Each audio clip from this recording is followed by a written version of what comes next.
Bonjour, je suis ravi de vous retrouver pour un nouveau numéro de Lex Inside, l'émission qui donne du sens à l'actualité juridique, du droit et rien que du droit. Au programme de ce numéro, on parlera IA et Legal Tech. Quel avenir pour les directions juridiques? Ce sera dans quelques instants avec mon invité Olivier Giannoni, secrétaire général et directeur juridique de l'UGAP et également membre du Cercle Montesquieu. On parlera ensuite des modalités d'exercice de la profession de médecin avec Isor Bouvier, console chez Le Reims. Et enfin, on parlera du dispositif d'activité partielle longue durée dit rebond avec Corinne Baron-Charbonnier, associée chez Vivant Avocat. Voilà pour les titres. Lex Inside, c'est parti.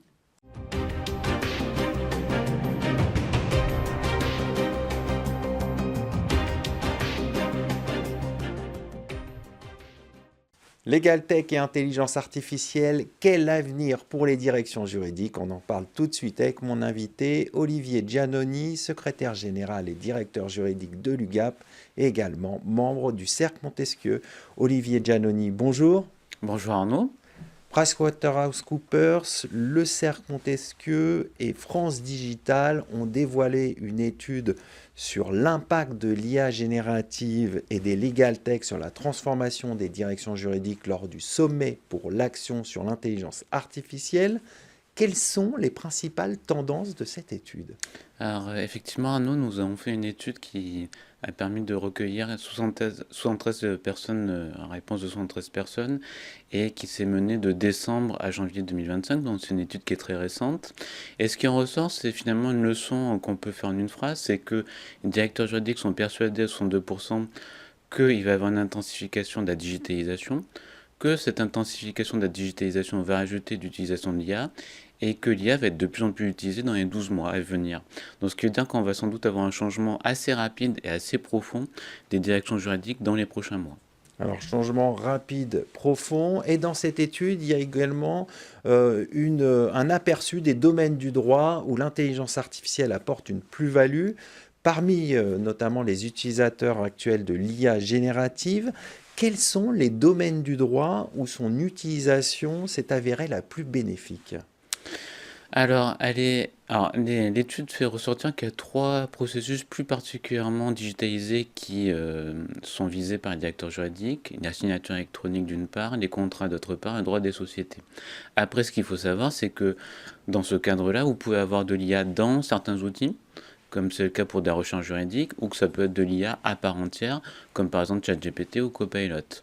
De ce point de vue-là, il y a effectivement globalement trois utilisations qu'on peut détecter. Premièrement, une utilisation générale qui est de faire de la traduction ou des comptes rendus, et d'autre part des utilisations plus spécifiques qui sont la recherche juridique d'une part, et d'autre part tout ce qui est rédaction des contrats, analyse de clauses et de conformité.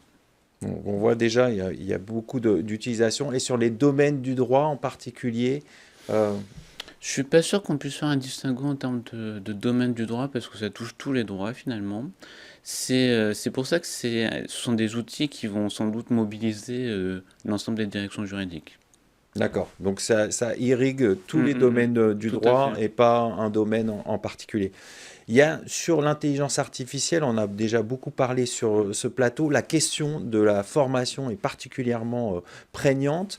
Comment les entreprises prévoient-elles de former leurs équipes juridiques?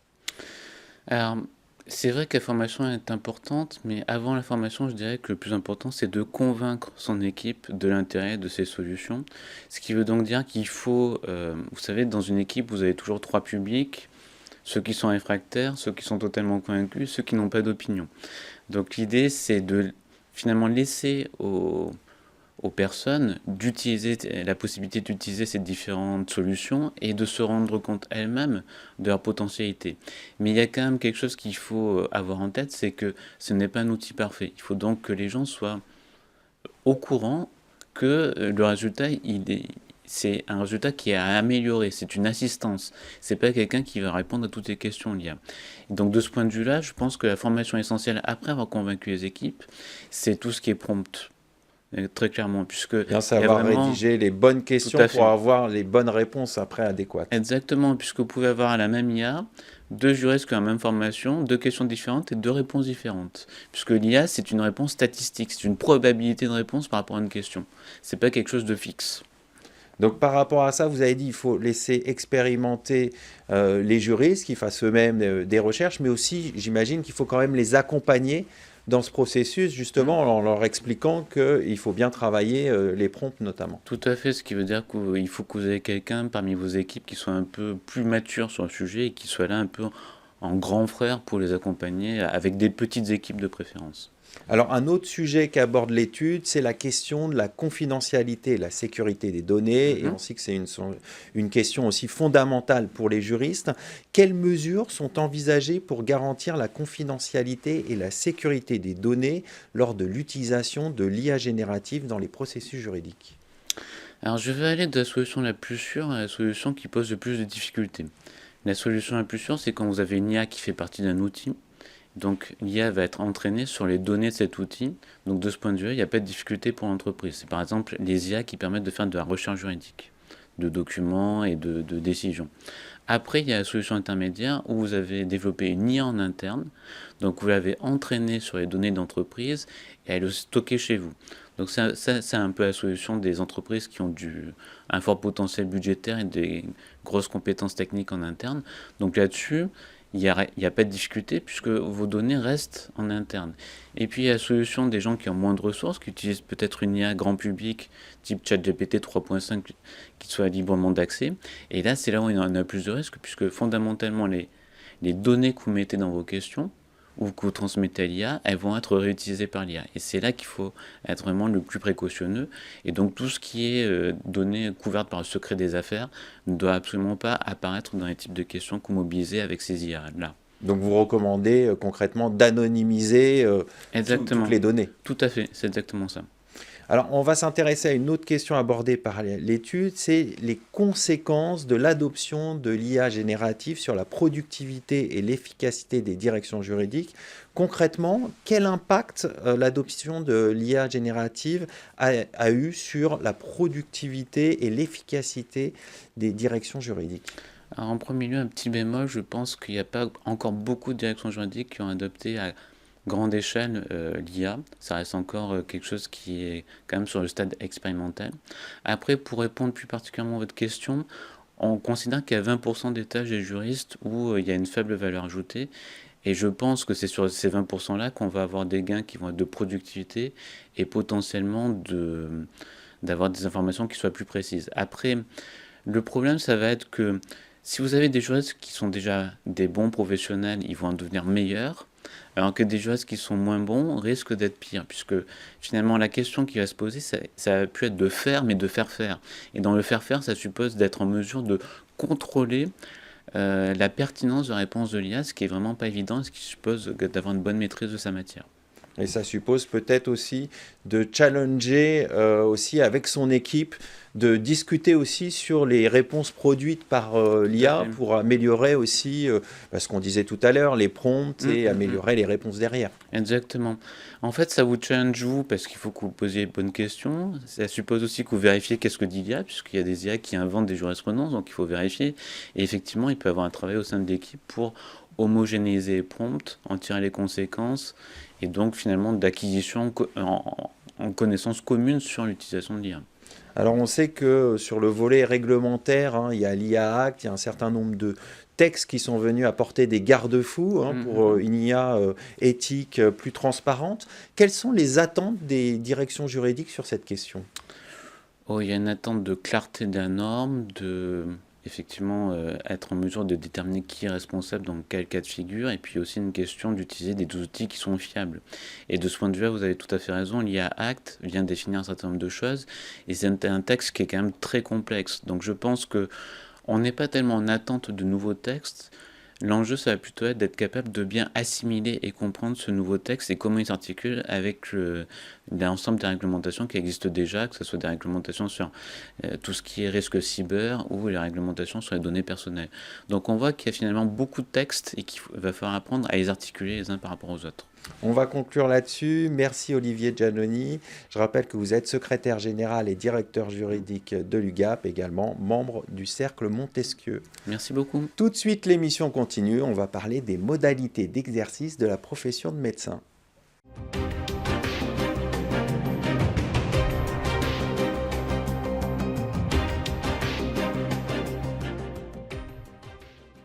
On poursuit ce Lex Inside, on va parler des modalités d'exercice de la profession de médecin avec mon invité Isor Bouvier, conseil chez Lorens. Isor Bouvier, bonjour. Bonjour Arnaud. Nous allons parler ensemble des modalités d'exercice de la profession de médecin. Mais tout d'abord, quelles sont les attentes des médecins et comment ont-elles évolué au fil du temps ? Alors c'est vrai que ces dernières années, on a assisté à une évolution des attentes et des aspirations professionnelles des médecins. C'est une évolution qu'on voit dans toutes les professions, avec des aspirations à avoir plus de temps dans sa vie personnelle, moins de contraintes. Sauf que dans le secteur de la santé, il y a un véritable impact sur la prise en charge des patients et sur la structuration de l'offre de soins sur le territoire. Historiquement, on avait les médecins qui avaient des carrières hospitalières dans les hôpitaux publics, des médecins qui exerçaient plutôt en clinique privée et qui étaient parfois même actionnaires dans ces établissements, et à côté de ça, des médecins qui s'installaient, qui ouvraient leur cabinet de ville et qui avaient un exercice indépendant.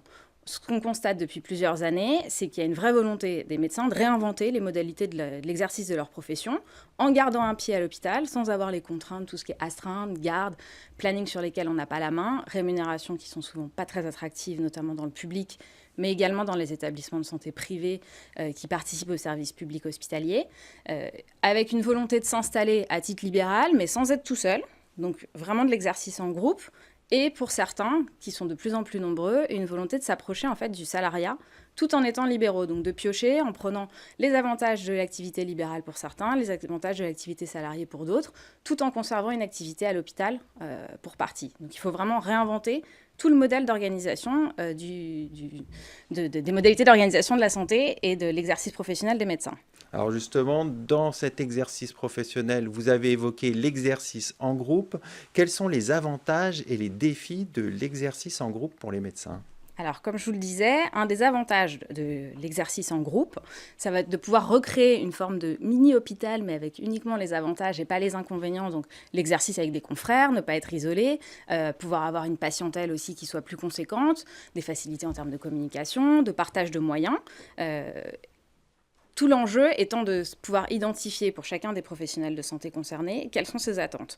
Est-ce que la volonté du praticien est uniquement de mettre en commun des moyens, et donc une société civile de moyens sera sans doute ce qu'il y a de plus adapté.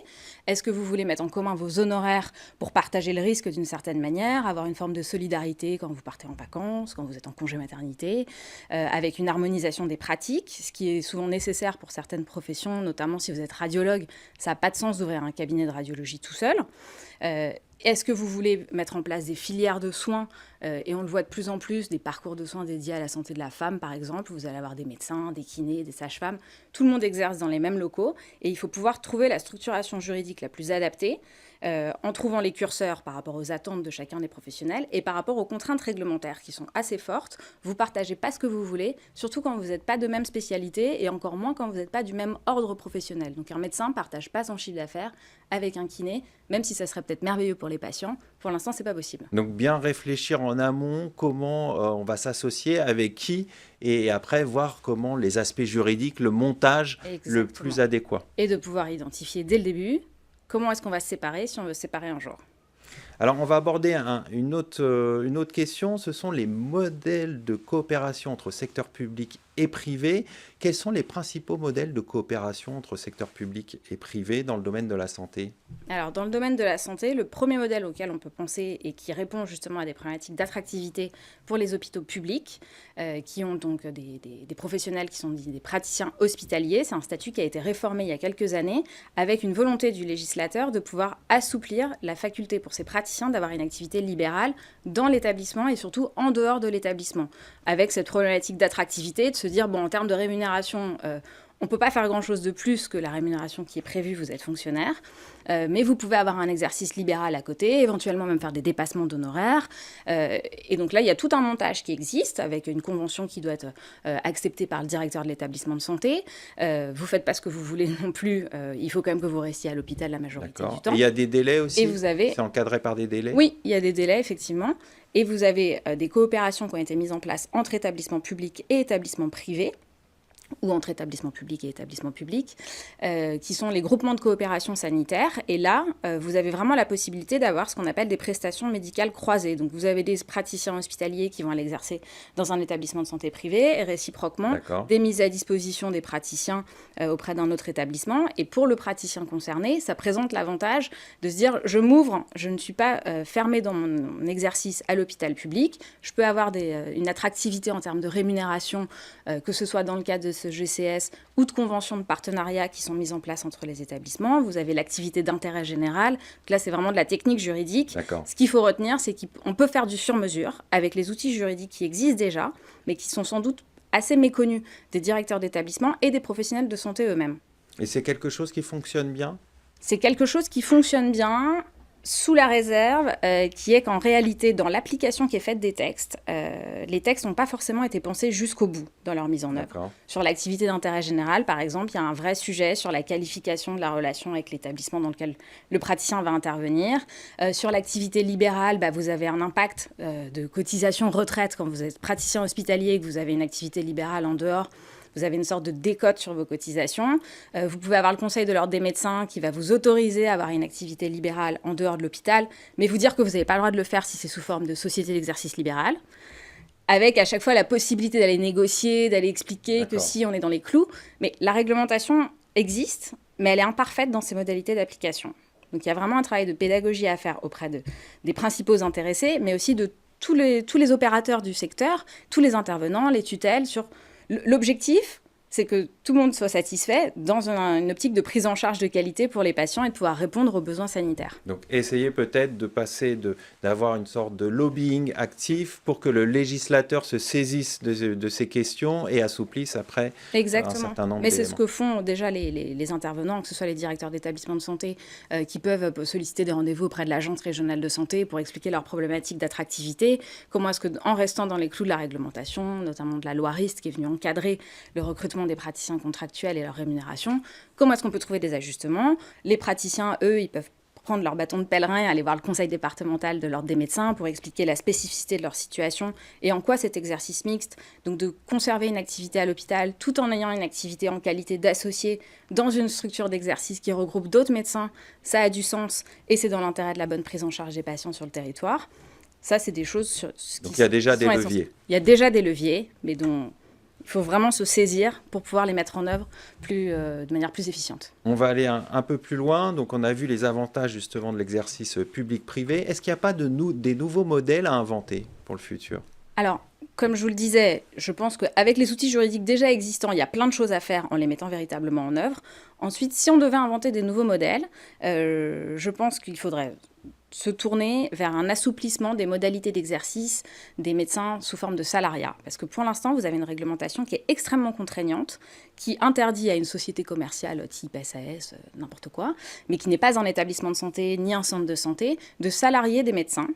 Parce que vous avez un principe fondateur d'interdiction de partage des honoraires des médecins avec une société commerciale, et qui fait que ce principe, il est appliqué de manière tellement sévère qu'on ne peut pas structurer un cabinet de médecins en disant il y a un entrepreneur qui va avoir l'idée de créer cette structure, de salarier des médecins, sans pour autant dégrader la qualité de la prise en charge. C'est juste pas permis. Alors que ça répond à un besoin de prise en charge des patients et à des attentes de certains professionnels de santé. D'accord. Bon, on voit qu'il y a pas mal d'améliorations encore à avoir. Oui. On va conclure là-dessus. Merci Isor Bouvier. Je rappelle que vous êtes consul au sein du cabinet Le Reims. Merci Arnaud. Tout de suite, on poursuit l'émission. On va parler du dispositif d'activité partielle longue durée, dit rebond APLDR.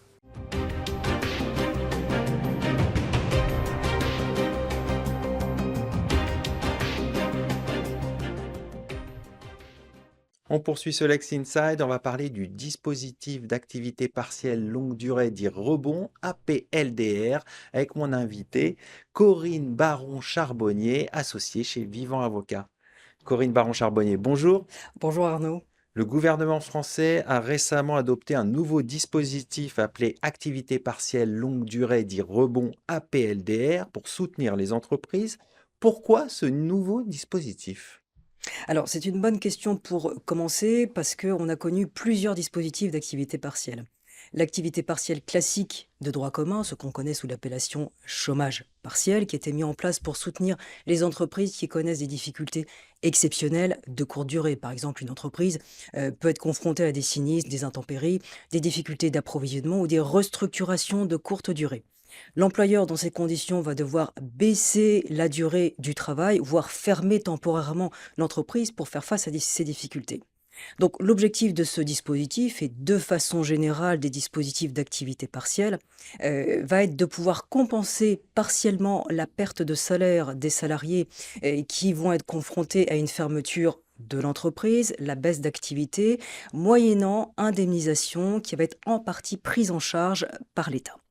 Donc, à côté de ce dispositif classique, on a plusieurs dispositifs qui sont venus se greffer dans le niveau sectoriel au BTP avec le chômage intempérie et dernièrement à nouveau l'activité partielle de longue durée, donc l'APLD, qui était remise en place durant la période Covid.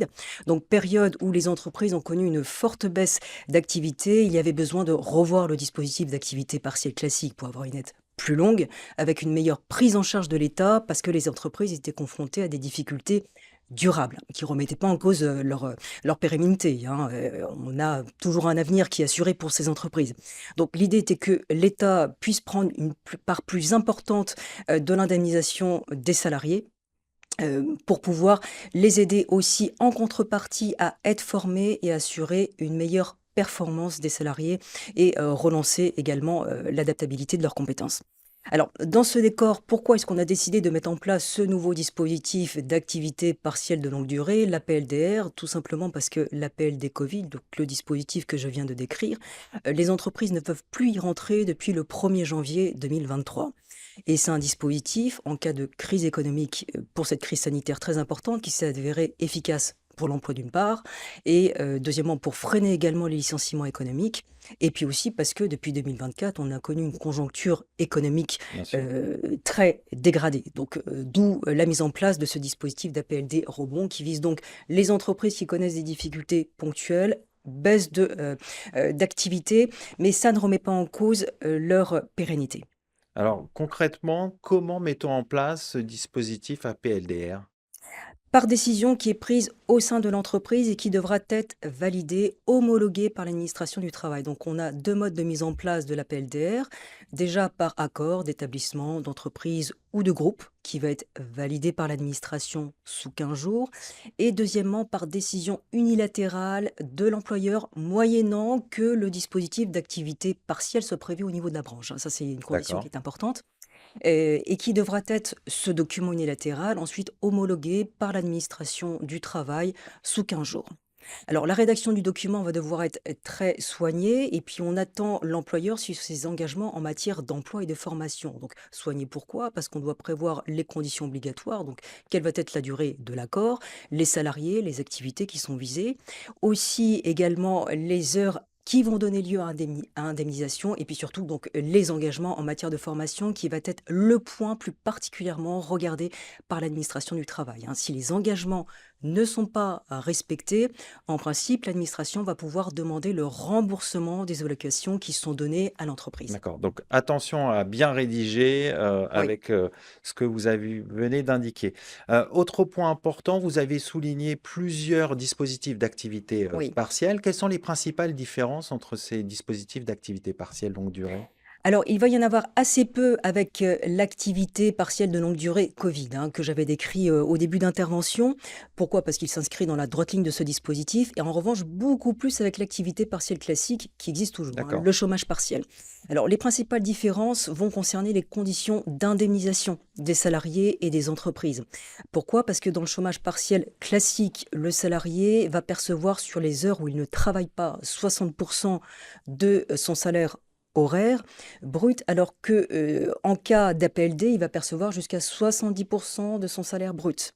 De même pour l'entreprise, et là, la différence est beaucoup plus significative. En cas de chômage partiel classique, une entreprise va être indemnisée à hauteur de 36% du salaire brut du salarié, alors que dans le cadre des dispositifs d'APLD, de façon générale, l'indemnisation va atteindre 60%. L'idée, c'est qu'on puisse avoir un reste à charge dans le cadre de l'APLDR qui sera de 15% pour l'entreprise. D'accord.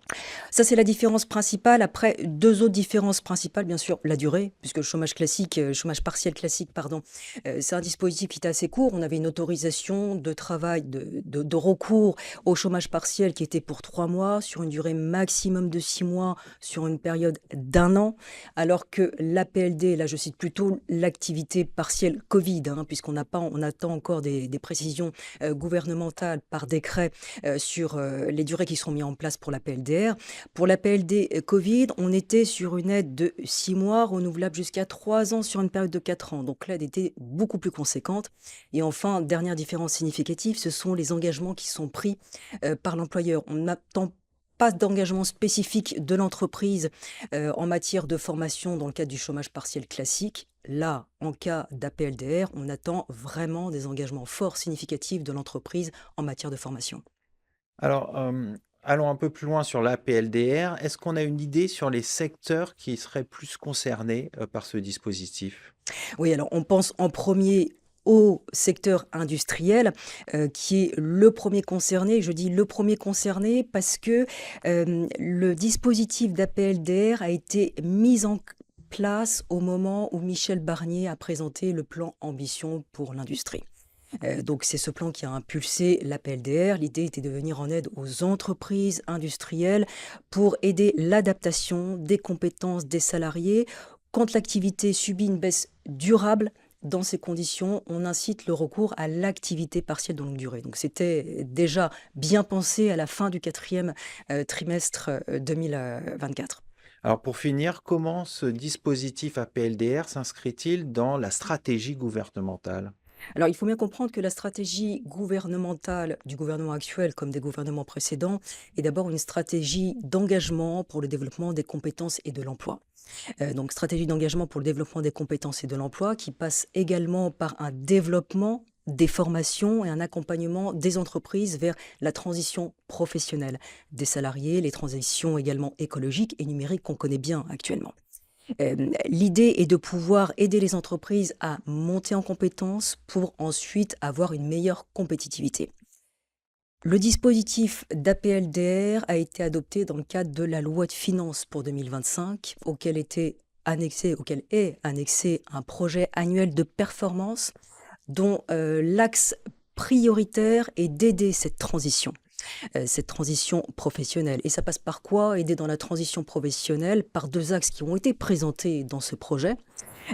D'une part, à titre préventif, mettre en place des dispositifs du type FNE Formation, donc le Fonds national de l'emploi pour la formation, donc des dispositifs d'aide au financement d'actions de formation pour les salariés qui sont dans des entreprises en pleine mutation économique.